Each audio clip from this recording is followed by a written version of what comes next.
Hey guys, what's up? I'm here with my Kawasaki KX85 2008 model. I like this model just about more than any other model. Just because I like the way it looks, I like its power and everything. Try to keep the engine as clean as I can. I don't want a real dirty engine. And I try to keep my chain as good as it can be. It's pretty good, I guess. Fit 4 fingers under it. That's kind of where you want it. And suits me well. I'm a 5'7" guy, and everything looks good on it. I've had it for a little while now.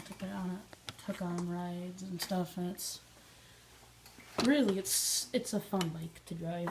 And overall, I really like the Kawasaki's. And that'll wrap it up for this video. See you guys next time.